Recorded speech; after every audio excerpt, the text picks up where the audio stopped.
આજે બે શબ્દ તમારા જીવમાંથી કાઢી નાખજો. હું જાણું છું, એક શબ્દ કાઢી નાખજો.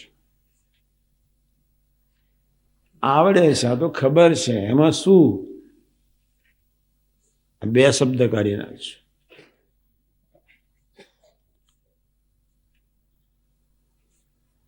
ઓગણીસો 55 સાલ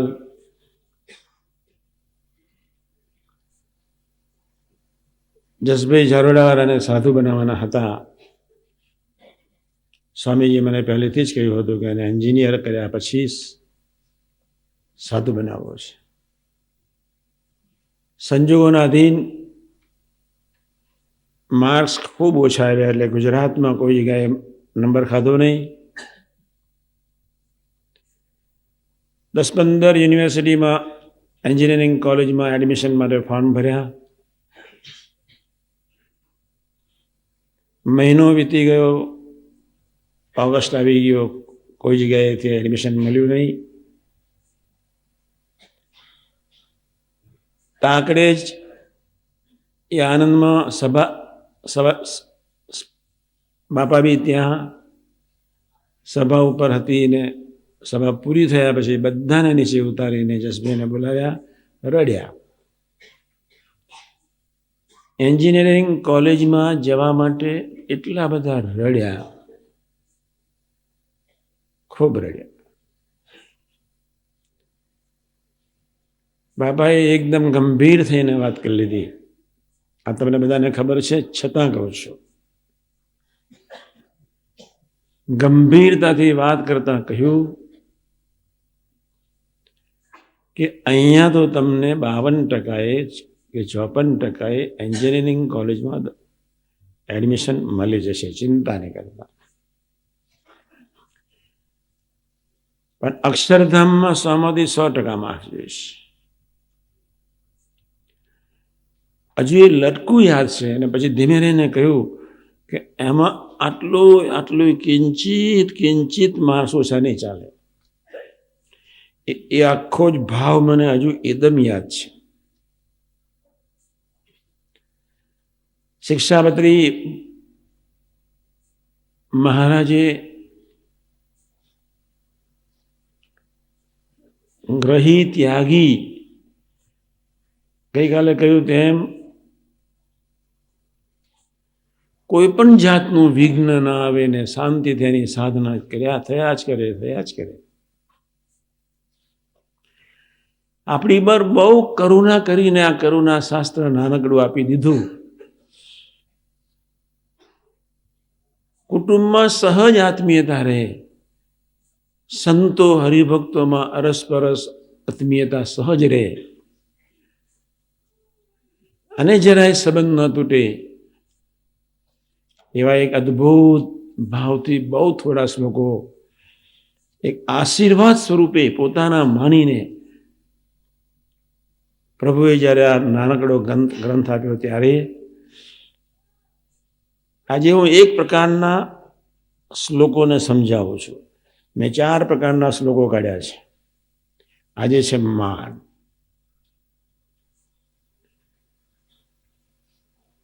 તમને બધાને જ ખબર છે, સર્વે રોગોનું મૂળ પાપ છે માન. સર્વે રોગોનું દેહભાવ, દેહાભિમાન મૂળ પાપ છે. એટલે તો આપણે સૌ ભૂલકોની યાત્રા માટે નિરંતર મંડ્યા છીએ. બાપા ભૂલકો તો આપણે ક્યાં નહીં, બસ એ સાથે એ ભાવથી આજે મંડ્યા છે. વ્યવહારિક રીતે સંસારમાં અથડામણ ન થાય. બધાના દિમાગ સરખા ના હોય, બધાની સમજણ સરખી ન હોય, બધાની ગુરુ ભક્તિ સરખી ન હોય, બધાની નિષ્ઠા સરખી ન હોય, બધાને રાજી કરવાની ભાવનાના પર્સન્ટેજ સરખા ન હોય, બધાને વાતને સમજવા માટેની તાકાત સરખી ન હોય. દરેક વ્યક્તિ એક યા બીજી રીતે પોતાના લેવલથી વિચારીને બીજાને માપીને પત્રની રાખે છે. ધન્ય હો શાસ્ત્રી મહારાજને, ધન્ય હો યોગી મહારાજનું અદ્ભુત જીવન.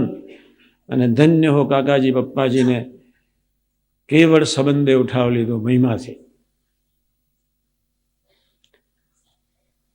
કોઈ પણ વ્યક્તિ જો સંબંધ નહીં જુએ તો ક્યારેય એનો સંબંધ ભગવાન સાથે દ્રઢ નહીં થાય. વ્યક્તિને પોતાની માનીનતાથી, સમજણથી, સત્યથી, સાત્વિકતાથી કોઈને જોવાનો અધિકાર નથી.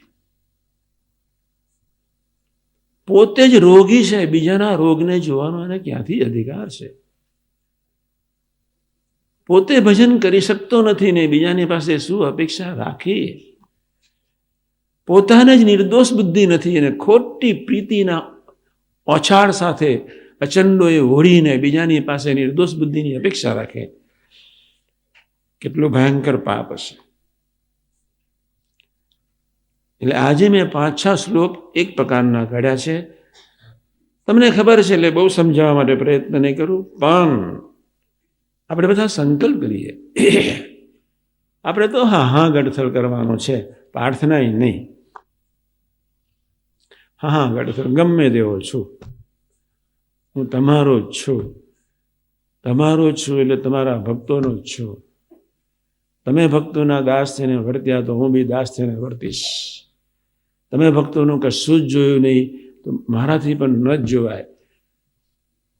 આટલો જો હા ગડથલ, આટલી જ હા ગડથલ જો કરતા ભક્તો આગળ આવડી જાય તો આને સમજાવવાની જરૂર નથી. કમનસીબ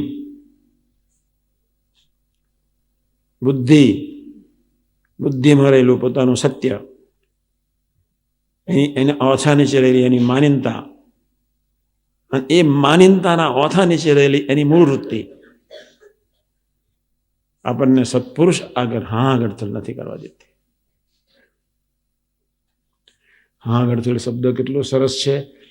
યોગી મહારાજ બહુ કહેતા સસલું હાથી આગળ હા ગડથલ કરે, એટલું બધું લડાવે પ્રસંગને, એટલું બધું લડાવે. પછી હાથી એને સૂંઢથી લઈ અને પોતાના શરીર પર સસલાને બેસાડી દે. સત્પુરુષ ઉચકે. તમારો તો કોઈ પ્રયત્ન જ નહીં, હા ગડથલ સિવાય કોઈ પ્રયત્ન નહીં. પણ એ બાપાના શબ્દો, બાપાનો એ સમય, તે વખતે હા ગડથલ શબ્દ કોઈ વિરલને સમજણ પડી હશે. અને એટલા જ માટે હું તમને કહું છું કે મેં 23મી તારીખે કરેલું કંઈક પ્રવચન, જ્ઞાન ગરીબીની પરાકાષ્ઠાએ રહેલું એ ભવ્ય પ્રભુનું સ્વરૂપ બધું જ હતું, છતાં જ્ઞાન ગરીબી. અને એ જ્ઞાન ગરીબીને ભોળી પકડતીથી એટલું બધું ઓઢાડી દીધું તે જોગીને જોગટો કહેવામાં કોઈને વાર નહોતી લાગતી. એક બુદ્ધુની જેમ વર્તનાર યોગી મહારાજ, અને આપણામાં તો કશું જ નથી ને બુદ્ધિનું દેવારું જ કાઢેલું છે, અને છતાંય આપણે બુદ્ધિથી બીજાને વિચારીએ છીએ. આપણા જેવો કમનસીબ અને પાપી આ ધરતી પર કોણ હશે? શિક્ષાપત્રીના થોડા શ્લોકો સમજાવવા માટે પ્રયત્ન કરું છું. ફરી કહું છું, ખબર છે એ શબ્દ કાઢી નાખજો, હું જાણું છું એ શબ્દ કાઢી નાખજો. તમે કોણ? તમારું લેટ્રિન ક્યારે બંધ થઈ જાય તમને શી ખબર પડે? તમારો કોઈ પણ ઓર્ગન ક્યારે બંધ થઈ જાય તમને શી ખબર પડે? ભગવાન સ્વામિનારાયણ એકી સાથે 60ને પહોંચાડી દીધા. ધરતીના ઇતિહાસમાં પ્રસંગને યાદ રાખજો. કેવો અદ્ભુત પ્રસંગ, એની સુપ્રીમસી કેવી! એકી સાથે 60. આધ્યાત્મિક ઇતિહાસના પાને આવો માર્વેલસ પ્રસંગ, કોઈ સુપ્રીમસીનું દર્શન કરાવતો પ્રસંગ, પોતાને જ ધાર્યું અનંત બ્રહ્માંડમાં થાય છે એવું એક દર્શન કરાવતો પ્રસંગ. એક ગોડું કાઢ્યું, મોકલ્યો. બીજો આગો પાછો એને મોકલ્યો. વારા ફરતી અગ્નિ સંસ્કારની વિધિ થતી જ રહે, એથી મોકલતા ગયા. એની કેટલી સુપ્રીમસી! બાપ રે બાપ! અને એ જુનાગઢ મંદિરમાં હજુ બી એ વરી છે. આપણે વરીનું દરરોજ ધ્યાન કરવા જેવું છે. જ્યાં સુધી ભૂલકોની યાત્રા એક ધારી સ્થિરતાથી 24 કલાકની હરેક સેકન્ડ ન થાય ત્યાં સુધી વરીને સંભાળજો. તમારો બાપ કોઈનો થયો નથી ને થશે નહીં. મારી શિક્ષાપત્રી પ્રમાણે વર્ષે એ જ અમારા હૃદયમાં છે, એ જ અમારા સંપ્રદાયમાં છે, બાકી બધા સંપ્રદાયની બહાર છે. એને આ લખતા શરમ નહીં આવી, આ બોલતા લખતા શરમ ના આવી. એક બાજુ અદ્ભુત સંબંધ, જેના સેકન્ડે હજારો લાખો કરોડો નિષ્કામી થઈ શકે. એક જ સેકન્ડ લાખમાં ભાગમાં કરોડોને રાખ અને ગરીબ બનાવી દે, હાથ જોડતા કરી નાખે. અને છતાં એ વ્યક્તિ, એ મહારાજે લખ્યું શિક્ષાપત્રી પ્રમાણે વર્ષે એ અમારા છે અને શિક્ષાપત્રી પ્રમાણે નહીં વર્તે એ અમારા સંપ્રદાય થકી બહાર છે. પૂરું થઈ ગયું. નાનકડી બુકને નાનકડી એને પોતાની માનજો, ઊંડા ઉતરજો, પ્રાર્થના કરજો, લીટીએ લીટી સમજવા માટે પ્રયત્ન કરજો, પોતાના આત્મા સાથે સુસંગત કરવા માટે થોડો પ્રયત્ન કરજો. હવે એટલી બધી ઊંચી કક્ષાની એ ઉપાસના આપણી, હું સ્વામી તો નારાયણ. યોગી મહારાજ કહેતા, તમે કોઈને બી જ્યાં સ્વામિનારાયણ કહો તો શાસ્ત્રી મહારાજનો ભાવ, જેને કહો એનામાં શાસ્ત્રી મહારાજનો ભાવ રાખજો, મહારાજનો ભાવ રાખજો. મારી આંખમાં આંસુ આવી ગયેલા. ઈદાર તમે નાના 2-3 વર્ષે જે સત્સંગમાં આવે, 56-57 સાલની વાત કરું છું, કોઈને બી જય સ્વામિનારાયણ કહો, હું શાસ્ત્રી મહારાજને જય સ્વામિનારાયણ કહી રહ્યો છું, ભગવાન સ્વામિનારાયણને જય સ્વામિનારાયણ કહ્યું છું, અને વ્યક્તિનો આકાર નહીં જોતા. આજે એમને એટલું સરસ સમજાવ્યું છે, હું સ્વામી તું નારાયણનું સ્વરૂપ. એ આપણો અદ્ભુત મંત્ર, બાપ રે બાપ, કલ્પનાતીત. અને એ પત્રિકા આગળ આ જે શ્લોક જે સમજાવું છું તો લૌકિક રીતે સામાન્ય છે,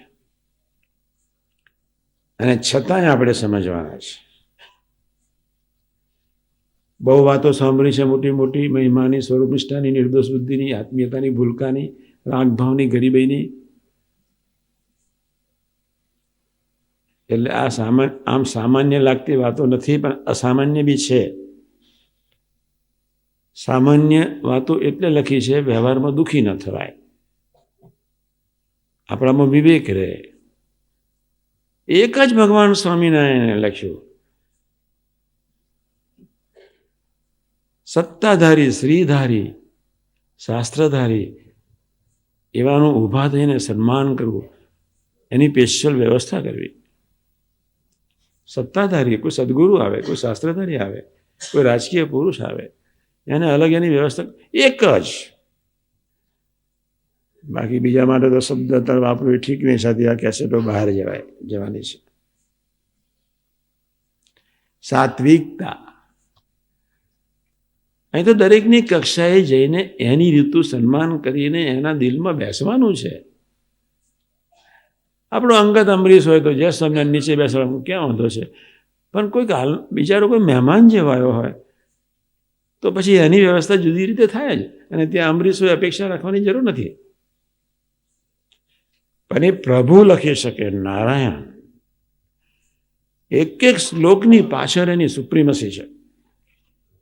હું મારા મૂળ મુદ્દા પર આવી જાઉં, એ પછી મુદ્દો પછીનો છે, પણ હા ગડથળ કરતા શીખવું છે. હાથ જોડી, હાથ જોડતા જ રહેવાનું બસ. યોગી મહારાજ કે મેં હાથ જોડેલા રાખ્યા તો હું સુખ્યો છું. હાથ જોડેલા જ રાખવા છે.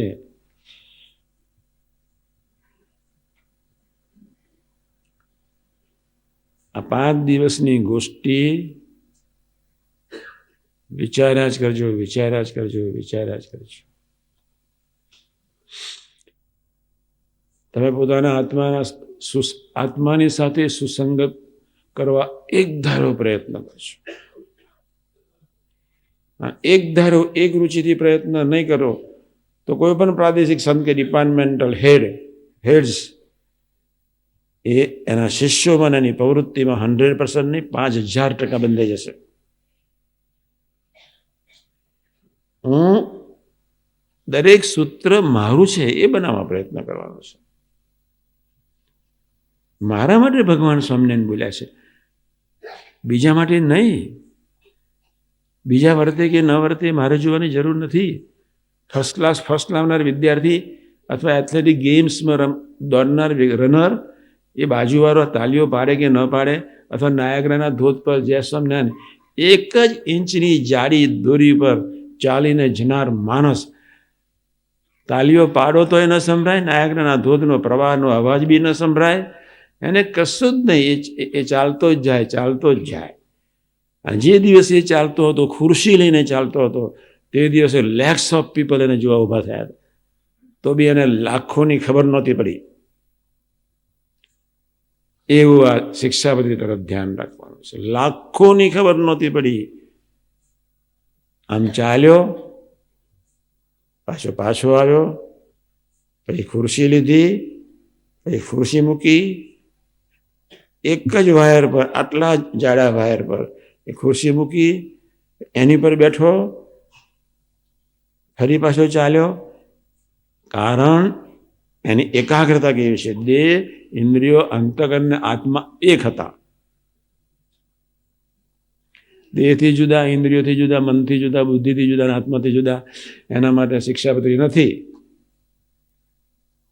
આપણે જાગ્રત રહેવાનું છે. 100માંથી 100% માર્ક્સ લાવવાના છે જ, અને ખાલી હા ગડથલથી આવશે. તમારી આગળ હા ગડથલ, તમારા ભક્તોની આગળ હા ગડથલ, પૂરું થઈ ગયું. પણ હા ગડથલ કરતા બીજી બધી ગડથલો બહુ કરી નાખીએ છીએ, એની મોટી માથાકૂટ છે. એક સેવકને મેં બોલાવીને કહ્યું કે તું આ સંતની સાથે જઈશ? ત્યારે બિચારો મને ધીમે રીંગ કહે કે એમની પ્રકૃતિ સ્વભાવ મને નહીં ગમે, હું એમના અભાવમાં પડી જઈશ ને મને પાપ લાગશે ને. તો તારે તારા સ્વભાવ કાઢવાના કે નહીં કાઢવાના? અશ્યો કાઢવા હોય તો જલ્દી જા, અને 2 વર્ષ પછી કાઢવાના હોય તો ફરી એનો એ ચક્કર પરીક્ષા આવવાની છે ને છે જ. હા ગડથળ શબ્દ સામાન્ય નથી. એ તો મન બુદ્ધિ તરફ જુઓ ત્યારે ખબર પડે હા ગડથળ શું છે. ફટાક લઈને કહી દો. યોગી મહારાજે એક સંતને કહ્યું કે આમની જોડમાં તમારે જવાનું નથી. તો સ્વામીને કહે, સ્વામીની કોઈ કિંમત જ નહીં. કહેશો તો જઈશ, નહીં કહો તો જઈશ. ગોંડલમાં અમે ઊભા હતા, ટાબોરિયા બધા. મારી જવાની ઈચ્છા છે એટલે હું જઈશ, મને એમની જોડે ફાવશે, અહીં રહીશ તો હું જઈશ. એને ખ્યાલ જ નહોતો બિચારાને. એમ બહુ સાદા સિમ્પલ શ્લોક પ્રભુએ લખ્યા છે, પણ આત્માના કેટલાય અનંત પ્રકારના માનના લોચા લઈને ઉખડે, અને જુદા પ્રકારનો સામાજિક, નૈતિક અને આધ્યાત્મિક વિવેક હૃદયની વિશે પ્રગટાવવા માટે શિક્ષાપત્રી મસ્ટ. સામાજિક વિવેક, નૈતિક વિવેક, આત્મીયતાનો વિવેક અને આધ્યાત્મિક વિવેક. દેવતા, તીર્થ, બ્રાહ્મણ, પ્રતિવતા અને વેદ, સાધુ અને વેદ. 21મો શ્લોક છે, પછી 20મો લઈશ. દેવતા, તીર્થ, બ્રાહ્મણ, પતિવ્રતા, સાધુ અને વેદ. ગૌરીશંકર વ્યાસે બ્રાહ્મણનો સરસ અર્થ કર્યો છે. અમારા આશ્રિત એવા બ્રાહ્મણે ડુંગળી અને લસણ ન ખાઓ. યોગી મહારાજ ગોંડલની ધરતી પર બેઠા હતા, અને છોટુભાઈ વકીલે પૂછ્યું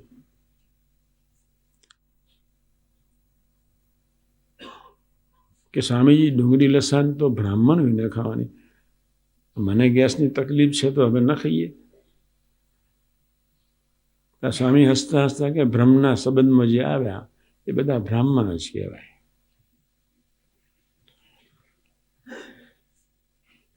એટલે અહીંયા દેવતા, તીર્થ, બ્રાહ્મણ એટલે સત્સંગી બી, સંબંધવાળા બી, પતિવ્રતા, સાધુ, વેદ,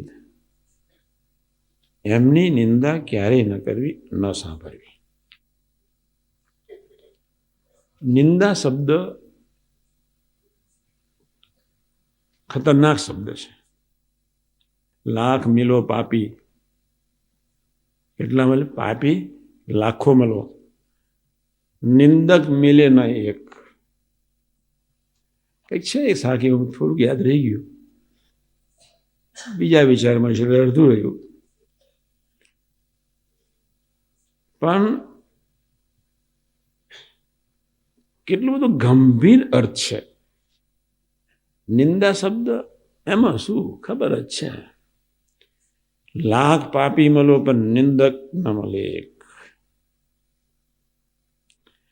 એક નિંદાની પાછળ કેટલાય અવગુણો અંદર ઘૂસેલા છે. ઈર્ષાળુ હશે, નિંદા કરવાનો છે. હઠીલો હશે, નિંદા કરવાનો છે. કોઈ માનભંગ થશે, નિંદા કરવાનો છે. કોઈનું રખાયું નહીં, નિંદા કરવાનો છે. કોઈનું સાત્વિકતાનું તોડન ફોડન થયું એટલે નિંદા કરવાનો છે.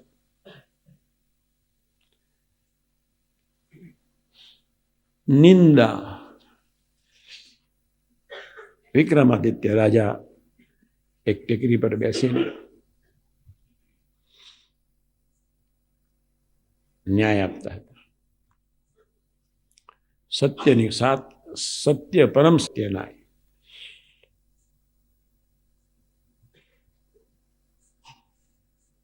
એક સામાન્ય ગામના હરિજનને ટેકરી પર બેસાડીને પણ એ ન્યાય આપે, પરમ સત્ય નીકળે.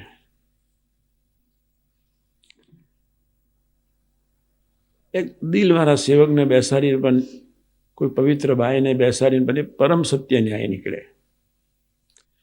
એક જણ પાછળ પડી ગયો. વિક્રમાદિત્યના જે સ્વામિનારાયણ હરિજનને બેસાડી દીધા, પેલાને બેસાડી દીધા, આમ ને તેમ, હું આવો બ્રાહ્મણ ને આટલો ચારેય ગુણે યુક્ત અને હું વ્યવસ્થિત માણસ, એને બેસવું હતો, ન્યાય આપવો હતો, એને ચાન્સ મળતો નહોતો. બરોબર સમજો.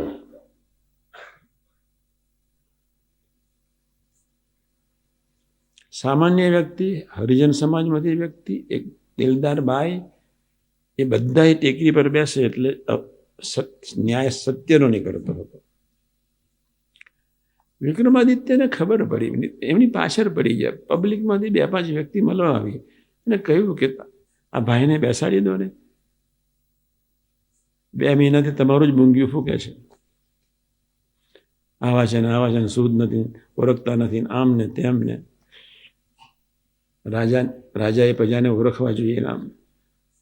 હું ક્યાં ના કહું છું, બેસે, પણ પહેલો ન્યાય તમારો કરાવજો, તમારા કુટુંબનો. બેઠો હાડો હાડ, રૂવાડે રૂવાડે પાપ. પ્રભુ ક્યાંથી બોલે?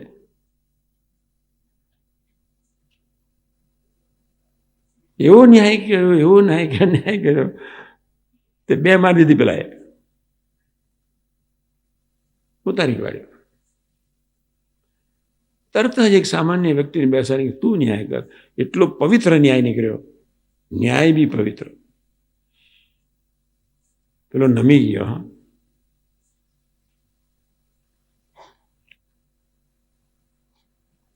એકનું સામાન્ય સચવાયું હોય, બીજાનું ન સચવાય, એને પાછળ પડી જવું, એનું નિંદા. ખોદની કર્યા કરવી, એનું નિંદા. અંત ના આવે ત્યાં સુધી મંડ્યા રહેવું, એનું નિંદા. સપનામાં એનું ધ્યાન કરવું, એનું નિંદા. પોતાની ગરજ જ્યાં સુધી પૂરી ના થાય ત્યાં સુધી મંડ્યા પડવું, એનું નિંદા. જાગતા રહેજો.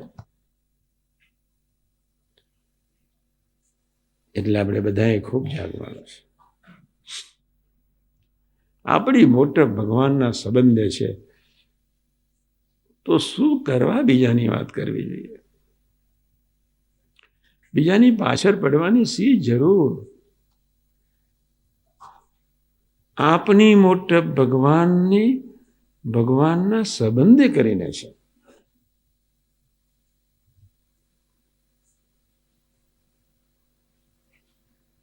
આપણી મોટપ શાસ્ત્રી મહારાજને, યોગી મહારાજને, કાકાજીને, પપ્પાજીને લઈને છે. આપણી મોટપ નિષ્ઠાને લઈને છે. આપણા પક્ષી એક જ સારી ક્વોલિટી છે, અને તે ભગવાનનો સંબંધ. બસ આપણા પક્ષી એક જ તત્વ સારું છે, અને તે સત્પુરુષોનો સંબંધ. આવી સર્વોત્તમ ઉપાસના એ બી આપણે જીવમાં દ્રઢ કરતા નથી. કથા કરવી બહુ સહેલી, સંબંધને સ્થિર કરવો અઘરો છે. 5-50 જણા માને એવો વિવેક, વ્યવહાર કુશળ તમારામાં હોઈ શકે, પણ અહીંયા સંબંધને પહેલું સ્થાન આત્માને વિશે મન બુદ્ધિથી પાર જઈને આપવું એ અઘરું છે. તમારો હેતવારો છે એનું તમને કશું જ નહીં દેખાય, પણ તમારા પ્રકૃતિથી વિરુદ્ધ વર્તનાર અથવા તમારી પાછળ પડી જનાર એ વ્યક્તિનું તમે નિરંતર દેખશો. ત્યાં આગળ તમે સંબંધ નહીં જોઈ શકો. આપણી મોટપ, આપણા પક્ષે કોઈ પરમ સુંદર પાસું હોય, આપણી ઉપાસના અને બાપાનો, મહારાજનો અને સ્વામીનો સંબંધ, એ કોઈક વિચારને જ્યારે મંડીએ, તમારી વ્યાપક કરેલી, વ્યાપકપણે પથારી જે મોજાનની પાથરી છે, એમાં તમે ફસાતા જ રહેવાના, ફસાતા અનલેસ એન્ડ અનટિલ જ્યાં સુધી મધ્ય 28 અને 41 પ્રમાણે સેવા નહીં થાય ત્યાં સુધી તમારી ક્રિયાઓ તમને જ ખાઈ જશે, અને તમારા આત્માને અબજો માઇલ દૂર ભગવાનથી મૂકી દેશે. શાંતિનો લેશ નહીં દેખાય. તમારા શિષ્યો તમને એક જમાનામાં જ્યારે દેહ મૂકશો ત્યારે ભારરૂપ લાગશે, પથરા જેવા લાગશે. હું ક્યાં બંધાયો? મારે સંબંધ કરીને પછી હેત કરવાનો છે. ત્યાં સુધી તટસ્થ ભાવે ગોષ્ઠી કરવાની છે, સેવા કરવાની, તટસ્થ ભાવે. નિંદા ઉપર આવીએ, મારું પાછું બહુ ભક્તિ પ્રિય સ્વામી જેવું છે. દેવતા, તીર્થ, બ્રાહ્મણ, પતિવ્રતા, સાધુ, વેદ, એમની નિંદા ક્યારેય ન કરવી, ન સાંભળવી. કરનાર તો ગુનેગાર છે જ. ભગવાન સ્વામિનારાયણ કે પેલો સાંભળનાર, હા કરનાર એ બદમાશ એટલો જ ગુનેગાર છે. કરનાર તો છે જ, સાંભળનાર એને પ્રભુની ઉપેક્ષા કરી છે.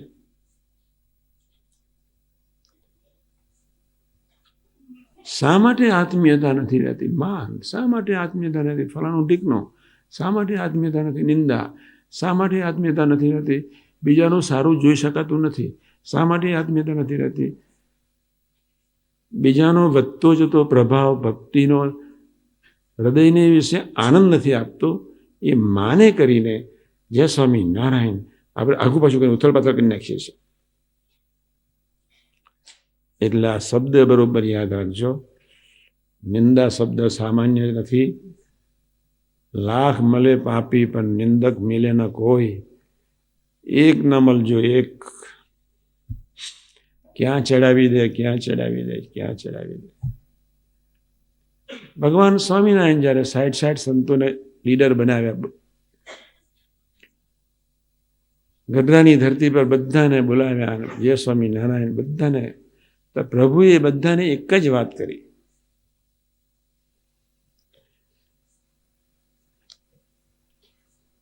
એક જ વાત કરી. અમારી સેવાની સાનુકૂળતા કરવા માટે, આપણી સ્વામિનારાયણ ભગવાનની નિષ્ઠા પ્રવર્તનના માટે જુદા જુદા પ્રદેશોમાં જઈને બધાએ કામ એક જ કરવાનું છે, નિષ્ઠા પ્રવર્તન. 2-5 વર્ષ પછી બધા વારા પરથી આવ્યા. તમે કોણ?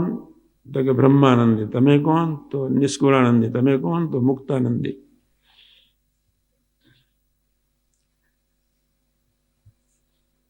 એ સમજણ સાચી હતી. ભાઈ હું મુક્તાન સ્વામીના મંડળનું છું એવું કહેવું જોઈતું હતું. પણ શબ્દ પેલો જીવમાં એ 12 પરમહંસો એના સેવકોને અંદર સિંચ્યો નહીં કે આપણે સ્વામિનારાયણ, આપણે સહજાનંદી, એવી જે ટોપ પ્રવર્તન કરવું, એ તો જેના જીવમાં નિષ્ઠા હોય, ગુરુ ભક્તિ ને પ્રભુ ભક્તિ જેટલી હોય તેટલો જે બિચારો ઓગળીને વર્તે, પોતામાંથી બહાર રહીને વર્તે, પોતાના કોચલામાં જીવે જ નહીં, પોતાના કોચલાને સાથ આપે જ નહીં, પોતાના બાપની ભક્તિ જ અદા કર્યા કરે. એટલે આપણે બધાએ ખૂબ સજાગ રહેવાનું છે. આપણી મોટપ સંબંધે કરીને, આપણી મોટપ ઉપાસના કરીને, આપણી મોટપ આપણા બાપે કરીને, આપણી મોટપ 2 નમૂન ભૂલકોની મંગલકારી અવસ્થાથી જીવન જીવનાર છે સનાતન ચૈતન્ય સ્વરૂપો, એનો જો સંબંધ અને એની જે વાત સમજી એને લઈને આપણી મોટપ છે. બાકી આપણામાં કોઈ મોટપ નથી. 2 પૈસા જય સ્વામી નારાયણ હૈયું તપાસી લઈએ તો બસ બહુ થઈ ગયું. આગળ પછી સમજાવું છું. પોતાના સ્વાર્થની સિદ્ધિને અર્થે પણ કોઈને વિશે મિથ્યા અપવાદ આરોપણ ન કરવો, અને કોઈને ગાળ તો ક્યારેય ન દેવી. બાપ રે બાપ, મિથ્યા અપવાદ આરોપણ ન કરવો કલાકનો વિષય છે, પણ બાકીનું થોડું બાકી રહી જાય એવું છે. પછી તો બધું સમજાવશે. મારા પરથી તો બધા ઘણા સંતો શિક્ષા પરથી સમજાવશે. મિથ્યા અને અપવાદ,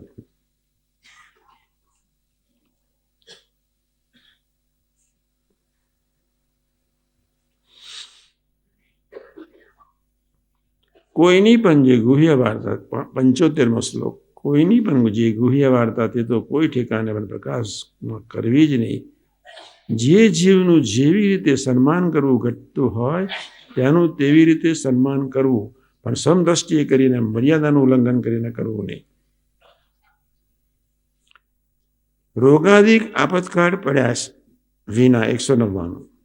રોગાદિક આપતકાળ પડ્યા વિના દિવસે સૂવું નહીં, ગ્રામ્ય વાર્તા કરવી નહીં, જાણીને સાંભળવી નહીં. અહીંયા અને પરદેશમાં ફેર એક જ દેખાય. પરદેશવાળા 2 જ કામ કરે, સર્વિસ અને સ્વાધ્યાય ભજન. ત્યાં ક્લિન્ટનની માથાકૂટ કરવાની હોય ને હિન્દુ સમાજે. શું ચાલે છે ત્યાં પ્રોબ્લેમ નથી. સ્ત્રી સર્વિસ કરે, પુરુષ સર્વિસ કરે, બીજી માથાકૂટ નહીં. ત્યાં કોઈનું નહીં, દીકરી નહીં, દીકરો, જય સ્વામિનારાયણ, બધા સાધુ. ત્યાં કોઈ પ્રશ્ન જ નહીં. દીકરી જતી રહે તો હરકશોક નહીં. એટલે ત્યાં 2 જ વસ્તુ થાય છે. એક, નોકરી કરવી જ પડે, બાકીનો સમય સ્વાધ્યાય ભજન સત્સંગ. અહીંના કરતાં વિશેષ સ્વરૂપે ત્યાં અલગ રીતે થાય છે. એ બાબતમાં સ્વાધ્યાય ભજનમાં એ લોકો આગળ છે એવું ચોક્કસ કહી શકાય છે. એટલે આપણે બધા જાગ્રત એટલા માટે રહેવાનું છે કે આપણે 100માંથી 100% માર્ક્સ લેવાના છે, વધારે નહીં. સનદભાઈ જ્યારે PhD કરીને આવ્યા અને PhDની થીસીસ લખીને જે પપ્પાજીના હાથમાં બુક્સ મૂકી તો કે હું ડૉક્ટર થયો, મેં PhD કરી. એ જે પાપ છે જીવમાંથી મહારાજ જલ્દી કાઢે એ જ પ્રાર્થના. આપણે તો ભૂલકૂદ છીએ. નિમિત્ત, મેં પહેલા બી કહ્યું હતું, નિમિત્ત શબ્દ બહુ ખતરનાક શબ્દ છે. આપણે નિમિત્ત થવું છે. અસ્તિત્વને વગાડીને લય થવું છે. દરેક સેવામાં આનંદ માનવો છે. મધ્ય 41 પ્રમાણે લેટ્રિન બાથરૂમ વાળો સેવા કરે અને મધ્ય 41 પ્રમાણે ઠાકોરજીની સેવા પૂજારી કરે. બંનેને સરખો આનંદ આવે એને મધ્ય 28-41. વાસણ ઘસનાર હોય, સાફ સફાઈ કરનાર હોય, લેટ્રિન બાથરૂમ સાફ સફાઈ કરનાર હોય, ઠાકોરજીની સેવા પાછળની એક જ ભાવના છે, 5 પ્રકારે સેવા થવી જોઈએ જ. અને 5 પ્રકારે સેવા ન થાય તો આનંદ આવવાનો નથી જ. અને આનંદ નથી જ આવવાનો મીન્સ આનંદ નથી આવતો તો સમજી લેવાનું કે કોઈ અહંકારનું પોષણ થઈ રહ્યું છે, અથવા મારી રીતે હું કરું છું, અથવા મારી નજર પ્રભુ તરફ નથી, હું જાતે સ્વયં કરતા થઈ ગયો છું. જે દિવસે તમે કરતા થયા ક્રિયાના, તે દિવસે તમારો આનંદ 100% ની ક્યારે સપનામાં આવે જ નહીં. નિમિત્ત શબ્દ આપણે આ પ્રકારના આનંદ એટલે હલકું ફૂલ હૃદય. હું શરૂઆતના પહેલા પ્રકારના આનંદની વાત કરી લઉં છું. પહેલા પ્રકારનો આનંદ એટલે હલકું ફૂલ હૃદય. એક પહેલા પ્રકારનો આનંદ એટલે નથી આત્મીયતા જ. બે પોતાના અંગત આત્મીય સેવકો સાથે, સમાજ સાથે જ્યાં હોય ત્યાં આત્મીયતા જ રહે.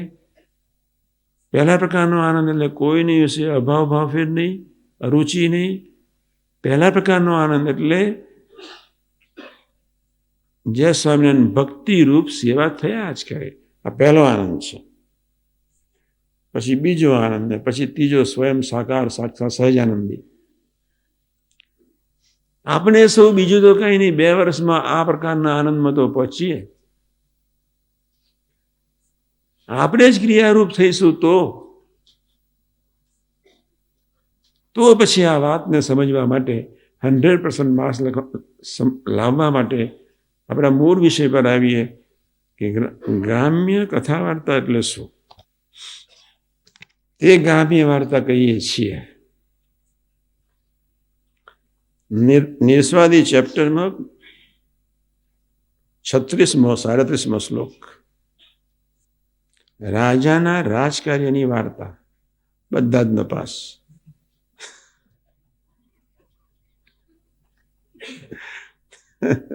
આપણે કેટલા પાસ થઈએ તો જોઈએ. પહેલા આપણે ગણીએ, 2-4માં પાસ થઈએ એમ છીએ.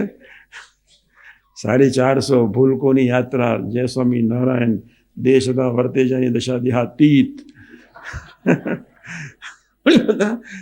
ધીમે ધીમ જે બેઠા છીએ, બાપ રે બાપ, મરદ માણસો, નો શબ્દ કોઈ બોલે જ નહીં, ડુ એન્ડ ડાય.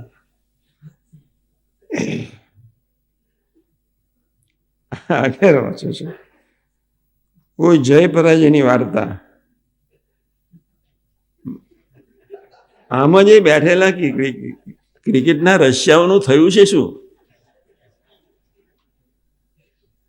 અહીં બેઠા છે થોડા મહાપુરુષો.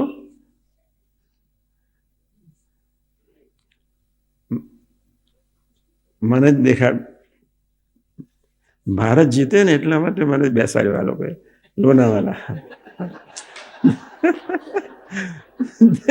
છેલ્લા 10-12 જ રનની મારામારી હતી, મને બેસાડ્યો. હું ઉપરથી નીચે ઉતર્યો, ખુરશી નાખી બેસો. ના, હું મારા ગાદી પર બેસી અને હું પેલું જિંજર પી લઉં. ના, મને અહીં બેસીને પીવો. પછી પેલું નહીં, 1 રનની દોડધામથી મને બહુ ખબર ન પડે. એમાં ભારત હારી ગયું. ત્યારે એક જણ બોલ્યા, આ બેસાડ્યા પણ ફોગડ.